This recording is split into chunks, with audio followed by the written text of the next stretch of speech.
억장이 무너졌죠. 아주 희망을 많이 놔버렸어요. 제가 사이니까 지금 이렇게 일을 처리하려고 그러지. 아내처럼은 엄마가 돌아가신 거잖아요. 하늘이 무너지고 땅이 꺼지죠. 오송 지하차도 침수 사고 피해자 가족들의 목소리였습니다. 아파트 청소일을 위해 새벽 시간 하필 그 버스를 타야만 했던 어머니. 세 남매를 두고 엄마에게 이틀에 한 번 30분씩 통화하던 치과의사 아들. 결혼식을 올린 뒤 2달 된 초등학교 교사까지. 왜 이런 안타까운 희생이 일어나야 했는지. 특히 지자체의 대응이 부실했다는 비판이 나오고 있는데요. 자세한 이야기 현장 기자 전화 연결해서 들어보겠습니다. 충북인 뉴스 김남균 기자님 나와 계시죠? 네, 안녕하세요. 네. 먼저 사고 당일 현장에 직접 가보셨죠? 현장 상황은 어땠습니까? 압의기환이 따로 없는 거고요. 그다음에 이제 현재까지 총 13명이 사망하고 9명이 구조가 됐습니다. 네. 그런데 지금 현재 이제 발표된 것에 따르면은 그 안에 침수된 차량이 총 17명이에요. 그리고 이제 목격자에 따르면 시내버스 안에 6명에서 8명 정도의 승객이 있었다라고 하거든요. 네. 그렇게 되면 최소 23명 이상 있을 걸로 추가되는데 네. 현재까지 구조된 사람들은 총 22명입니다. 그래서 추가로 사상자가 더 나올 가능성도 있고요. 일단은 뭐 배수는 이제 거의 됐는데 바닥에 허리 높이 정도로 이제 진흙이 뻘처럼 쌓여 있습니다. 작업 네네. 속도가 느려지고 있고 지금 또 청주에서는 또 이제 비가 다시 내리기 시작을 했어요. 아이고. 그래서 구조 작업이 계속 이렇게 좀 더뎌질 걸로 보이는 상황이에요. 네. 자, 물론 경찰과 소방 관서가 정확한 사고 원인을 조사하겠지만 현장 주민들 사고 원인 어떻게 보고 계신가요? 그러니까 주민들의 입장은 아주 간단합니다. 뚝이 터지면 뚝이 아니다. 그런데 모래성으로 쌓은 허술한 뚝에 의해서 묘천 제방이 무너졌고 네. 그렇게 해서 이제 물이 들이닥친 이건 뭐 자연재해가 아니라 그러니까 사람이 만들어낸 인재다. 두 번째로는 네. 강물이 넘쳐나는 이제 총각을 다투고 있는 시간인데도 불구하고 왜 청천북도는 해당 지하차도를 통제하지 않았나. 차량만 네. 통제했다고 하더라도 사고를 막을 수 있었다. 이런 면에서 인재다라고 하고요. 그다음에는 하다못해 재난 안내 문자조차 없었던 거거든요. 아, 그래요? 문자도 없었어요? 긴급 재난 문자? 네, 그렇습니다. 그냥 금강 홍수 관리 사무소에서 온 문자하고 그다음에는 청주시가 오전 6시 38분에 저지대 침수가 우려된다. 대피해라. 이런 정도밖에 문자가 없었어요. 네. 사고가 발생한 그 시각에조차도 그쪽으로 진입을 하지 말라던가 이런 문자조차 없었거든요. 자, 우선 제방 관리 부실, 교통 통제 미흡, 재난 시스템의 부재 이 세 가지를 짚어주셨는데 하나씩 좀 살펴보면 이 제방 미호강 다리 공사하면서 임시로 제방을 쌓았다는 건데 네네. 이 도대체 제방 관리를 어떻게 했길래 이렇게 무너져 버린 건가요? 우선 제가 이제 보내드린 사진이 있을 텐데요. 네네. 이 보면 왼편에 이제 새로 지은 다리가 있고 오른쪽에도 이제 그 다리가 하나가 있습니다. 네네, 그런데 그렇습니다. 이제 왼쪽에 있는 그 다리 밑으로 네. 제방이 이제 가로질러서 있어요. 근데 보면 그 오른편에 있는 그 교각만큼의 높이가 원래 제방 높이고 그런데 이제 교각 공사를 하면서 사실은 이 바닥면까지 다 제방을 허물었습니다. 이런 상태였다가 6월 달에 지금 이제 홍수가 예상되니까 장마철 예상되니까 그 다리 밑까지 이렇게 높였는데도 여전히 원래 제방보다 3m가 낮아요. 몇 미터가 낮다고요? 원래 제방보다 3m가 낮아요? 3m 정도 낮아요. 네, 그렇습니다. 3m면 사실은 숫자로 3이지 굉장히 긴 거죠. 네, 그리고 이 임시 제방조차 그 바닥에는 그냥 톤백이라고 하는 1톤 정도의 이제 그 마대자루 있잖아요. 네네. 거기에다 이렇게 올린 다음에 흙을 있잖아요. 네. 뭐 임시로 이렇게 이제 허술하게 이제 쌓아놓은 거예요. 그러니까 그 당일날 네. 물은 이 허술하게 쌓았는데 한 30cm 밑까지 이제 차 올랐습니다. 아마 네, 영상을 네. 보시면 그 상황이 적나라하게 드러날 텐데 네. 그 사이에서 포크레인이 그냥 이렇게 바닥에 있는 흙을 퍼 올려서 이렇게 놔요. 네, 그러니까 네. 주민들이 과연 이 물이 이 뚝이 지금 잠시만요. 지금 네. 유튜브로 보시는 분들은 그 사고가 나기 직전에 포크레인으로 이렇게 모래를 좀 퍼 올리는 이런 모습이 그대로 동영상으로 나아가고 있습니다. 지금 살펴보시면 되고요. 굉장히 관리가 허술했다. 뚝도 낮았다. 이제 이런 취지신 거죠.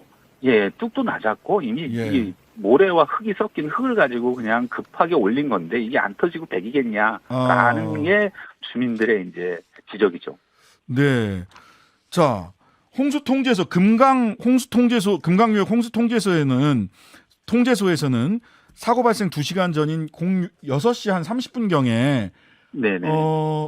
이거 주민 대피 도로 통제 요청 했다. 이렇게 지금 기록에 나와요. 근데 청주시나 충북도는 왜 아무런 대응을 못한 건가요? 우선은 이 문제를 먼저 좀 짚고 싶은데요. 그 8시 45분에 이제 최초의 재난 신고가 접수가 됐습니다. 그런데 침수 신고가 접수됐죠. 예. 네, 그런데 그쪽에 이제 차량 이 통제가 되니까 그쪽으로 오지 말아라고 하는 문자가 2시간 반 뒤인 11시 14분에 그러니까 시민들에게 이제 이 문자가 갔어요. 11시 14분요. 네.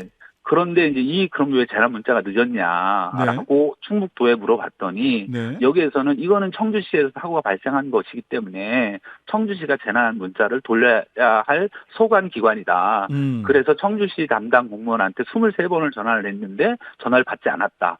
그래서 재난 안전망으로 호출을 했는데도 1시간 정도를 계속해서 호출을 했는데도 연락이 안 돼서 그때서야 도가 우리는 보낼 수밖에 없었다 이렇게 얘기를 합니다. 반면에 청주시는 뭐라고 얘기를 하냐?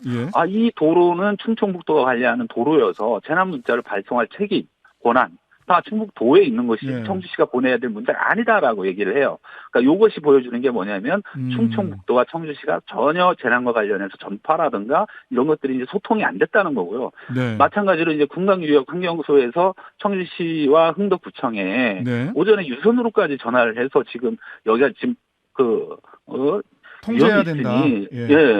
이걸 보냈는데 청주시는 이걸 갖다가 받고 자기네만 알고 있습니다. 그리고 도에다가 통보를 하지 않았어요. 통보를 안 했어요? 네. 그리고 마찬가지로 뭐냐면 이 사고 접수는 소방 당국에 됐기 때문에 충청북도가 가장 먼저 접수를 했어요. 그러면 이것이 다시 청주시에 전파가 됐어야 되는데 이제 이후에 얘기하겠지만 청주시에 이게 전파가 안 됐습니다. 일부 부서 같은 경우 확인해 보니까 그러니까 다 따로따로 이렇게 이제 서로 책임만 미루고 하다못해 재난 문자 보내는 것조차도 청주시가 보낼 거냐, 도가 보낼 거냐 가지고 떠넘기고 있고. 이 문제 가지고 서로 미뤘던 거죠. 그러니까 재난 컨트롤 타워가 사실상 없었던 거고, 그 다음에 유관 기관 간의 어떤 소통, 재난에 대한 전파, 이것도 거의 제대로 이루어지지 않았던 걸로 이렇게 보입니다. 자, 다수 사망자가 발견된 게 747번 버스예요. 네네. 근데 원래 이 버스는 이 사고 지하차도를 통과하지 않는 노선의 차량이던데, 사실 저도 이 버스 타봤거든요. 오송역에서 청주 시내 들어갈 때. 근데 이게 원래 원 노선 강내, 강회 이쪽이 침수되면서 이 지하차도 쪽으로 우회를 하게 됐다면서요. 네. 그런데 이게 이제 이 시내버스 기사들에 의하면 6시 이전부터 이렇게 이 미호천을 넘는 요 부분들이 통제가 됐어요.